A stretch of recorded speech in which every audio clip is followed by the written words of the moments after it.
Hello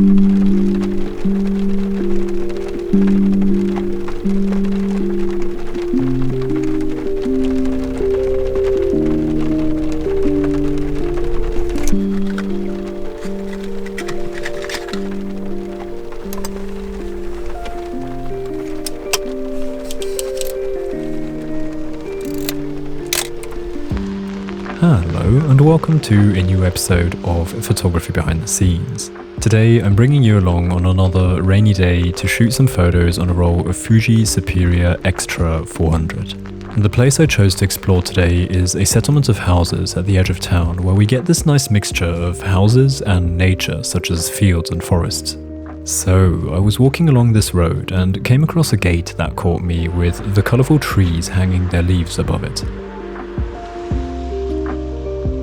I had a tripod with me but decided to do this one handheld because I had to go onto the road and therefore needed to be a bit quick.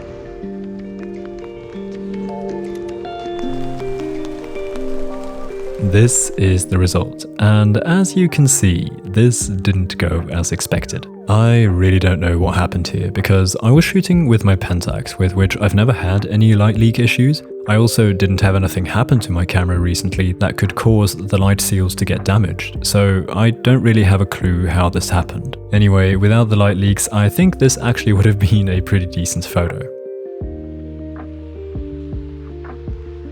Then, only a couple meters further, I found this bin on the other side of the road, and I don't know what exactly it was, but the look of the wet bin in the rain next to the leaves just had a pleasing aesthetic I wanted to capture.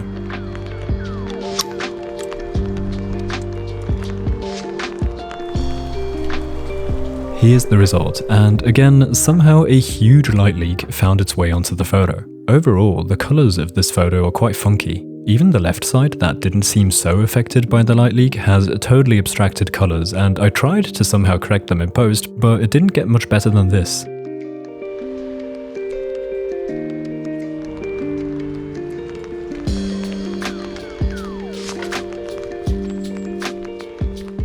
Next, I continued my walk and found this beautiful old-looking house that was sort of hiding behind the big tree in the garden.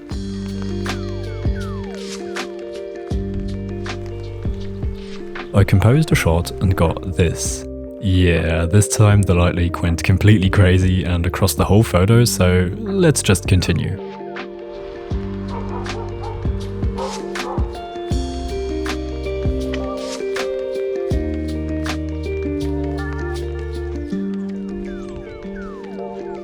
So after that, I walked to the end of this settlement, which got me to this road that leads to some forests ahead. I enjoyed the peaceful look of this scene, the wet road, the deep greens of all the wet plants, and the overall quiet nature of this road. So I set up a photo and got this. From all the photos with light leaks, this one seems to be the least affected, and here the light leak even adds a bit of character to the photo without over-exaggerating it.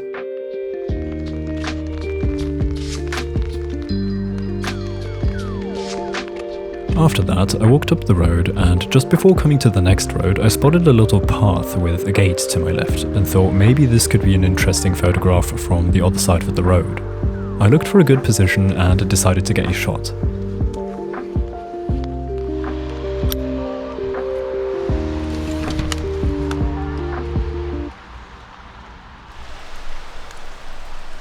This is it.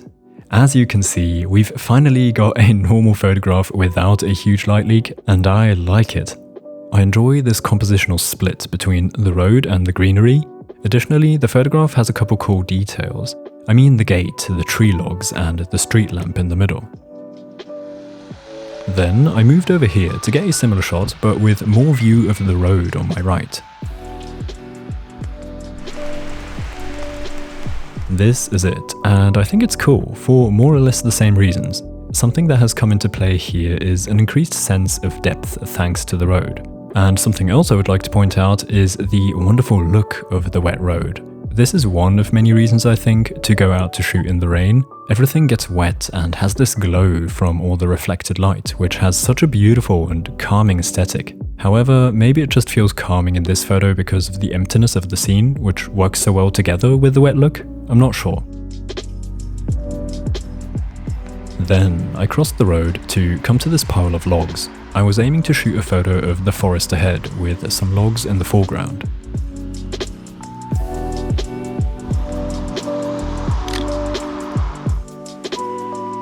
This is the result, and I quite like it. The photo has a lot to look at, almost a little too much, but I think it still works. It doesn't feel messy yet. What I enjoy here is that the logs in the foreground happen to work really nicely as leading lines.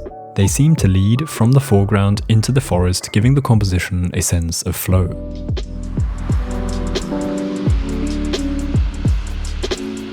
Then I decided to continue my walk up this road and see what I find.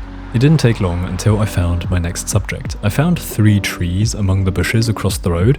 The trees seemed like a sort of anchor in a possible composition, giving the photo I had in mind some structure within the bushes.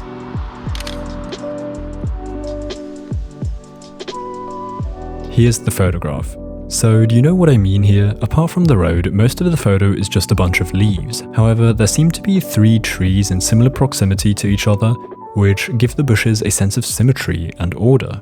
But honestly, I'm not sure if this is at all clear or if it's just my brain that somehow fixated itself, and only I see them as more important in the composition than the rest.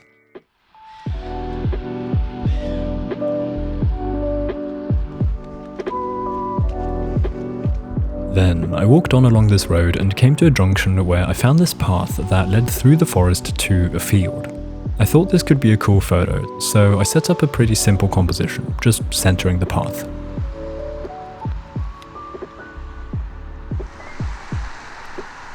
This is the result, and I like it. I enjoy how the sides of the photo become increasingly dark, which seems to further push the focus towards the middle. 2 little details that I think are pretty cool are the 2 signs. I'm not sure what exactly they add to the photograph, but I'm glad they're there. Then I turned around and began to walk down this road from the junction. On the right, you can see that sign with the bench next to it, right? I was thinking, how about having them as a subject in a photo of this road? So I crossed the road to the other side and set up the camera there.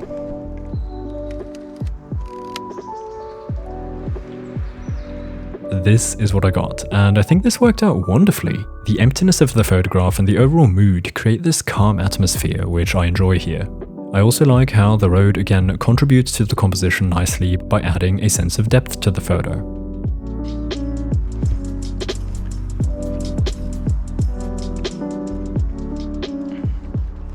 Then I continued my walk along this road and came to this spot where the road approaches a curve, which looked so beautiful so that I wanted to get a shot of it. I walked back to gain some distance to the curve and set up a composition.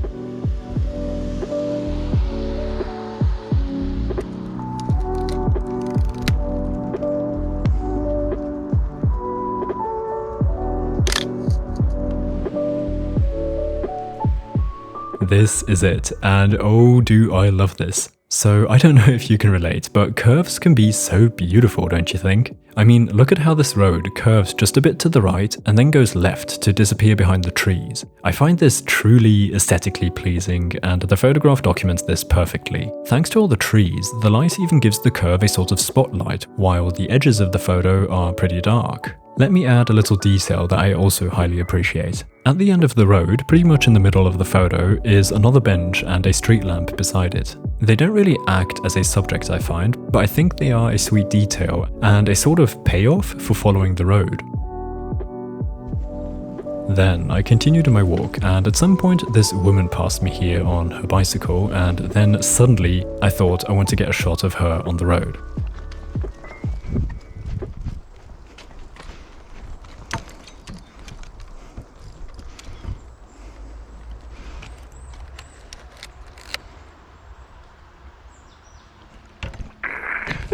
No.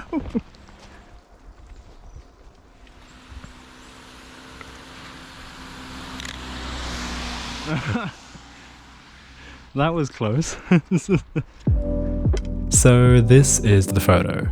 It's okay. It's kind of visible that this was taken in a rush, although I do find that the composition is totally fine. I think I was just a bit too late. At this point, the person on the bike is too far away and is only a bright spot in the distance. I would love to see this photo taken around 5 seconds earlier when the cyclist was still in the middle of the distance between me and the curve of the road.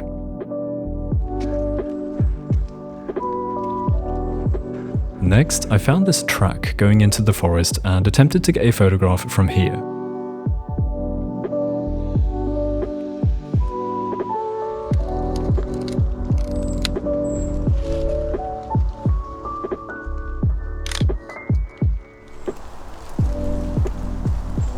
This is it, and I think it turned out nicely.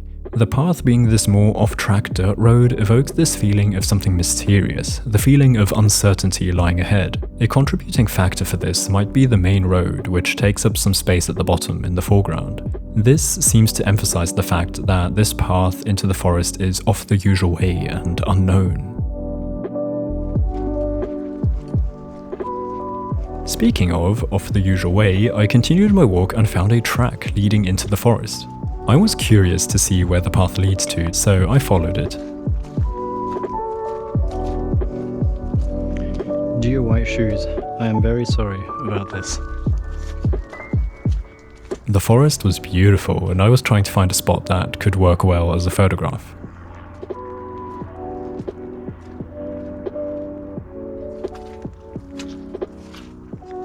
Eventually, I found a smaller track leading somewhere else, which looked like it could work as a leading line in a composition of the forest.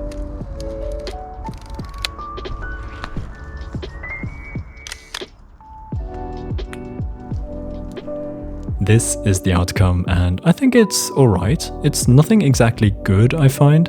I don't see this photograph evoking much of a mood or a feeling in any way. It seems pretty neutral. Maybe the lighting would need to be different to change that. Then I came out the forest here and found myself looking across this field. In the distance was this building, maybe some agricultural industry building of some sort. The view was interesting to me with the mountain ridge in the back, and so I decided to set up a shot.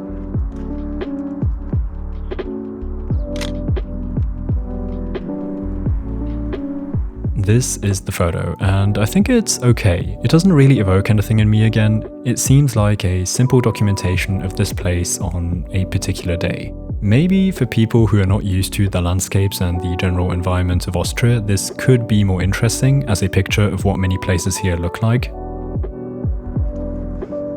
So this path followed the edge of the forest back to the road, and that is where I got the last photo of this session. However, before showing you the last shot, I would like to take a minute for the sponsor of this video, Skillshare. Skillshare is an online community for learning, well, skills obviously. They have a platform with thousands of classes for creative people, so this goes from filmmaking, illustration, business, all the way to photography. So Skillshare is basically a curated collection of video classes in which a teacher shares their knowledge. Because it's specifically laid out for efficient learning, the classes are neatly organized and there are of course no ads, and additionally they are constantly adding new classes to the collection. So for example, a class I can recommend is the 35mm film photography class by Kyle McDougall. I recommend this to you if you're watching this video because you're interested in film photography but haven't yet tried it. Kyle's class is an amazing breakdown of the basics to help you start. So the people from Skillshare have created a link for me to share with you, with which the first 1,000 people to click the link in the description get a 1-month free trial of Skillshare. So, if you think this sounds interesting, I would much appreciate you using my link because that lets Skillshare know that you're from this community and that I'm doing a good job. Alright, so let's continue with the last photograph. I had come back to the road and was already thinking of walking back and ending this session. But before doing that, I thought, why not get one more photograph of the road? Just a simple shot looking down it.